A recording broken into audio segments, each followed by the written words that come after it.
a bee sting on a summer day in the middle of July. I stopped to taste the honey, should have kept it running. Hey book besties, welcome to a summer reading vlog. I'm super excited because in a couple of weeks I'm actually going on summer vacation, and to kind of prep for the summer vibes I thought I would film a summer reading vlog reading some of the books on my summer TBR. I actually have 4 books here that I'm hoping to read in this reading vlog. I have no idea if I'll manage to read all 4, but we shall see how it goes. But here are the 4 books currently on my TBR for this video. First up we have Something Wilder by Christina Lauren, When in Rome by Sarah Adams, Hook, Line and Sinker by Tessa Bailey. Lastly, we have Love and Other Words by Christina Lauren. I don't know if this book is like major summer vibes because the cover gives me more like autumnal winter vibes, but I've seen a lot of people add this to their summer TBR, so I'm kind of thinking maybe it is a summery book. Either way, I do hopefully plan on reading this book in this reading vlog. Again, let's see how it goes, but I know for sure I really want to start off this reading vlog by reading When in Rome by Sarah Adams, because I feel like I've seen so many people on BookTube recently read this book and I've heard so many good reviews, so it makes me so excited to pick this one up. Also, this is Small Town and Grumpy Sunshine, which are 2 of my favorite tropes, so I'm really keen to get started on this book. So let the summer reading vlog begin.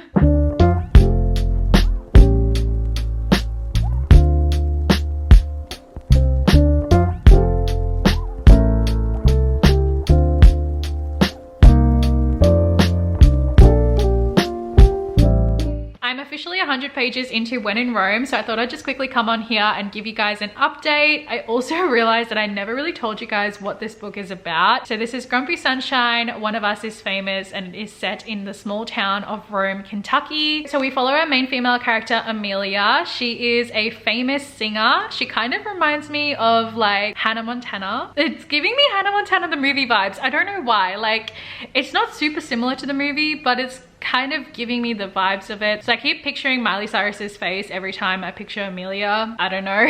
But basically Amelia is wanting to escape her famous life for a little bit. She goes to Rome, Kentucky, which is a little small town, and her car breaks down in front of the grumpy pie shop owner in Rome, Kentucky named Noah. And Noah kind of feels bad for her, so he's like, okay, while your car gets fixed up, you can stay in my guest room, because he lives by himself. But he is super grumpy and Amelia is full of sunshine, so I'm loving the Grumpy Sunshine dynamic. You guys know Grumpy Sunshine is my favorite trope, and this small town is so wholesome and so sweet and so cute. Everyone knows everyone and everyone kind of helps each other out. I'm kind of picking up found family trope possibly being in this book as well, which I love. So yeah, 100 pages in, and so far I'm really enjoying it. And besides the 100 page update, the other reason why I wanted to come on here and update is because I just got up to this really sweet part. So Amelia goes out with Noah's 3 sisters out to this bar, and by accident she actually takes sleeping pills instead of her migraine pills, and she drinks alcohol at the same time. She's super drowsy, so Noah and one of the sisters takes her to a doctor, and because she's like passed out, completely out of it, and Noah's like to her sisters, I think she would feel more safe if she stayed with you guys for tonight since she's like completely passed out. It would be weird if, you know, she wakes up at my place and, you know, it's literally like only him and her. So he's like, I may not like her, but that doesn't mean I don't want her to feel safe when she wakes up in the morning feeling like crap. She's sleeping it off at your place tonight, where she'll be surrounded by women and not in a house alone with a man she hardly knows. I know that's like such a little thing, but the fact that he kind of thought about that and was like, look, I'm not a huge fan of this girl, but I don't want her to wake up after she's like passed out and be like, where the hell am I? And I'm in this house with a strange guy. That just little detail was just sweet. So I don't know, I just wanted to mention that. And Noah literally sits on a chair beside her bed, looking after her and making sure she's okay. But then he leaves and he doesn't want her to know that he was there looking out for her and making sure she was okay. And I'm like, I love in romance books when there's that trope of like the guy looking after the girl when she's sick or something, especially when they're like enemies. Also, if you're gonna read this book, I highly recommend having a full tummy because this book has me craving pancakes and pies big time.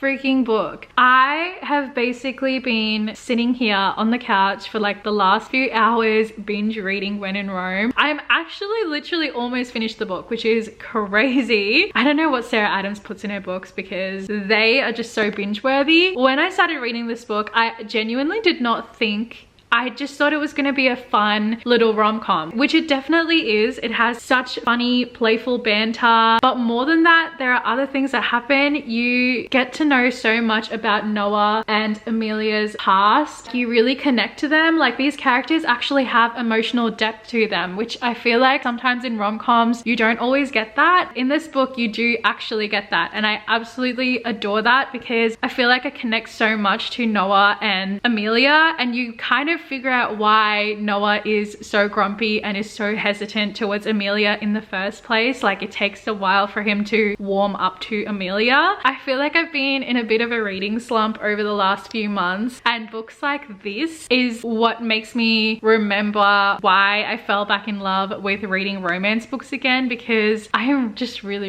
enjoying this book. I have no idea what's going to happen when Amelia has to go on tour, because there's no way Noah is going to want to leave his small town. I guess they're gonna have to toss up between, is Noah ready to go into a long distance relationship? Is this something that's going to work? It's gonna be really interesting if they do end up doing long distance. I haven't actually found a book that incorporates long distance in some way, so I'm kind of hoping that they do long distance. I feel like they would. I mean, that is the only thing that I can think of that would be the ending of the book.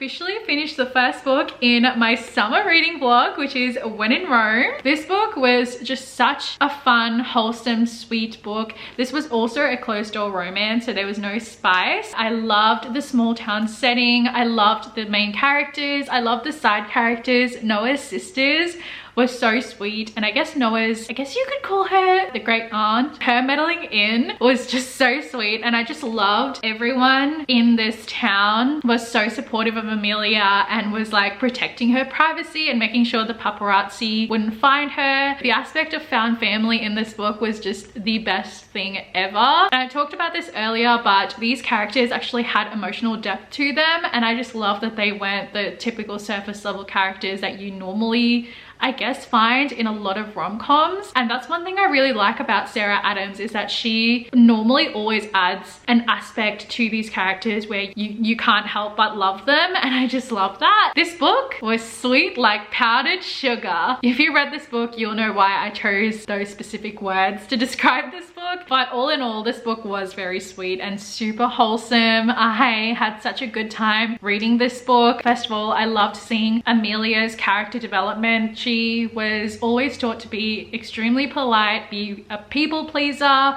always smile for the cameras, and to never really talk back. And to kind of see her from page 1 through to the end of the book, where she actually stands up for herself, starts to do little things without actually having to ask permission. Like, she would always have to ask permission to even like cut her hair, and like something as little as that, she ended up going and getting bangs. She was really getting out of that people pleasing mindset and putting herself first and doing what she loves and making her own decisions. So I loved seeing her character growth. I'm not gonna give a star rating to this book yet, just because I have only just finished it a couple minutes ago, and I like to kind of sit on my thoughts for a little bit before I give an official rating. So we'll give you guys a rating for this book along with the other books that I read in this vlog at the end of this video. So let's go choose our second book for this reading vlog. I kind of want to stick to the small town romance trend because I loved the small town in When in Rome. So I think I'm going to read Hook, Line and Sinker next. This is also the second book in the Bellinger Sisters duet. The first book was It Happened One Summer, which I actually read in May. Absolutely loved that book. So I'm really excited to be going back into this world, back into characters that I know and love by reading Hook, Line and Sinker. And this one is A Friends to Lovers. We're following Fox and Hannah. The cover of this book is so pretty. And I have this beautiful bookmark, which is from Shania Drybar Resin. I'm gonna have it linked down below. And I'm gonna use this because this matches so perfectly. So like, I have to use this bookmark.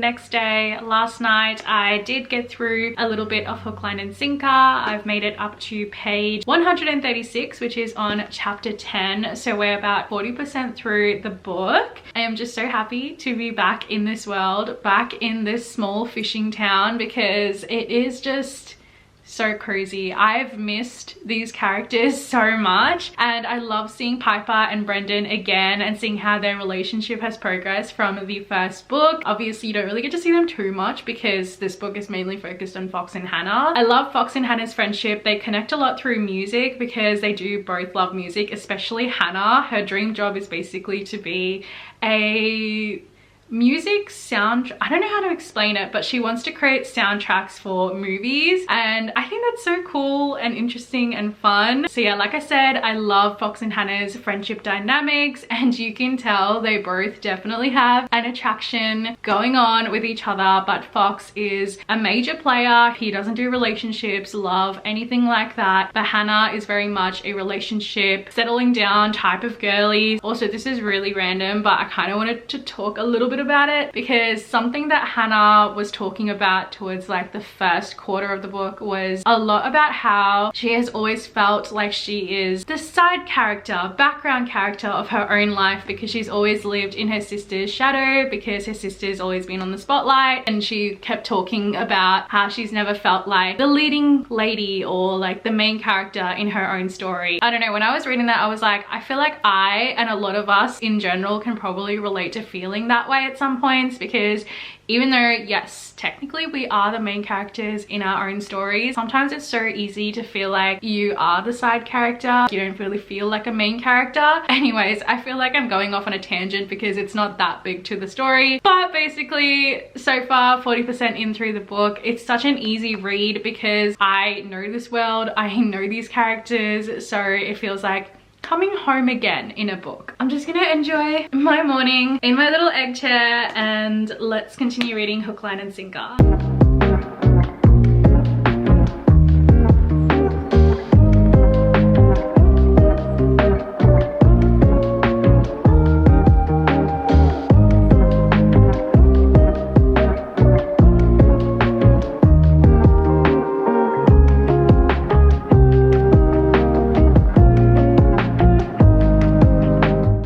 Running in circles, try to make up my mind.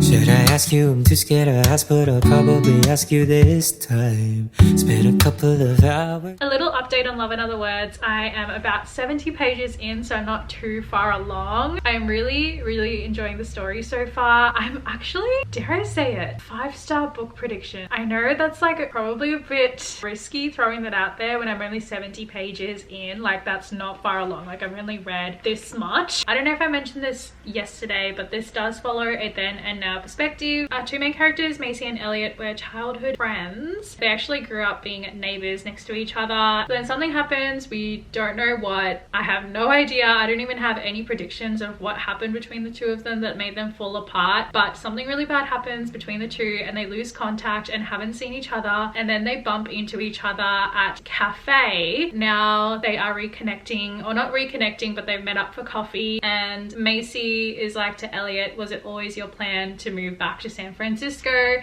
And Elliot was like, it was always my plan to live wherever you were. That plan failed, but I figured my odds of seeing you again were pretty good back in Berkeley. You had to know that I'd be here waiting. So this entire time, this whole 15 years, he has been still in love with Macy and literally went to the extent of moving back to his hometown in the hopes of running into Macy and rekindling. Like, dude, 15 years has gone by and he's still so hung up over Macy. He even went to the extent of breaking up with his girlfriend as soon as he bumped into Macy, because he's like, you're the love of my life. I assumed I would get over you eventually, but seeing you yesterday, I couldn't go home to someone else and pretend to love her with everything I have. So he literally broke up with the girl that he was seeing just after one run-in with Macy. Here is where it gets tricky. Macy is actually engaged to someone else. We kind of like briefly got introduced to the guy that she's engaged to. I don't really have much of an opinion on him anyway. I definitely gonna make things messy. Also, I have a feeling I know why the title is called Love in Other Words. When Elliot and Macy first met years ago, when they were childhood friends, they always had kind of, I guess, this little tradition where they would ask each other what their favorite word was. That is possibly why the book is titled Love in Other Words. Like, the title makes sense. Elliot and Macy, when they were childhood friends, they were both major bookworms and loved reading, and Macy actually had a room that her dad built for her that was just like filled with books, basically like a little home library, because her mum, who passed away when she was younger, was obsessed with reading and books in general, and Macy has also had a love for books, and so does Elliot, and they connect a lot through books. And I love that these two characters connect through words and books and reading, and they do like little reading dates together when they were childhood friends, and it's like the sweetest, cutest thing ever. I'm really intrigued to know what happened between them to cause them to have a fallout and not talk to each other for 15 years. I'm just hoping it's not gonna go the route that Every Summer After went, because that plot twist in that book was just, I just didn't like how it went. I didn't really like how it got resolved. So I'm hoping that this book doesn't have that, but we'll see how we go. I just don't want to jinx it. But Alright, a couple of days trying to choose where I wanna take you and rehearsing what I'm gonna say. Cause I have been planning for quite a long while. Been asking your friends how to. I just got up to the part where we find out why Macy and Elliot had that falling out 11 years ago. Kind of had a feeling this might have been the reason, but the explanation, oh my god. Moonlight hold hands, if the mood's right, make plans. I finished Love in Other Words yesterday, and I didn't expect the plot twist to go where it did, and what ended up happening to Macy's dad and like the timing of when that happened had me absolutely shook. I was not expecting that at all. That was a complete turn of events that I was just very unexpected. But if you're wondering what I think about this book, I really did enjoy it. I felt like this book was very, very cozy. It didn't necessarily give me too many summer vibes. If anything, it definitely gave me more autumnal vibes in this book, even though there were some months in this book where it was set in summer, but for the most part it just gave me that cozy autumn feel vibe. One thing I just absolutely adored about this book is the two characters love books. Like, Macy and Elliot would spend their weekends together in their little home library reading nook, just like reading together, and I just love that their relationship, their friendship formed through books and their like just mutual love for reading, and I just absolutely love that. There's just something so special about like two characters that are in love and they're like both obsessed with books. It just gets me every time. I know everyone compares Every Summer After and Love in Other Words together, but I will say was not really a fan of Every Summer After, but I really enjoyed Love in Other Words, and I'm so happy that I decided to end up reading this book, and I'm so glad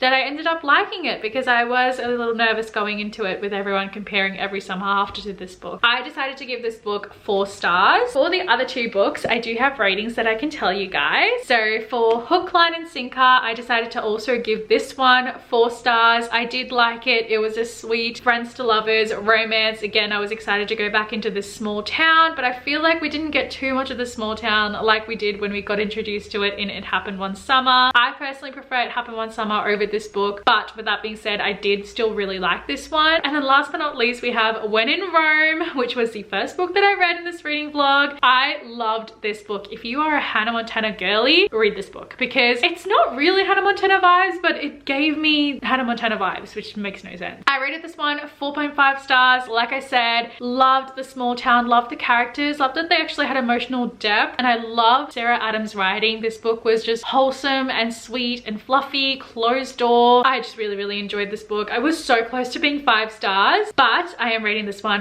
4.5 stars. Highly recommend. Honestly, I would recommend all 3 of the books that we read in this reading vlog to you guys, because I really enjoyed them. These 2 particularly had more summer vibes than this one, but obviously you can read these any time of the year. I mean, I'm technically reading this when it's winter here in Australia, just to kind of get prepped for my summer trip. But yeah, that basically concludes this video. I hope you guys enjoyed watching this little reading summer books for a week video. I had so much fun filming it and reading these books with you guys. If you read either of these 3 books, please let me know your thoughts in the comments and your ratings. I would really love to know. And hopefully by the time this video goes up, I will actually be on my summer vacation. So keep an eye out because I am actually hoping to film some vlogs while I am traveling. And yeah, if you guys enjoyed watching this reading vlog, please give it a huge thumbs up and subscribe to my channel down below because I post new videos every single week. And I will see you all in my next video. Bye!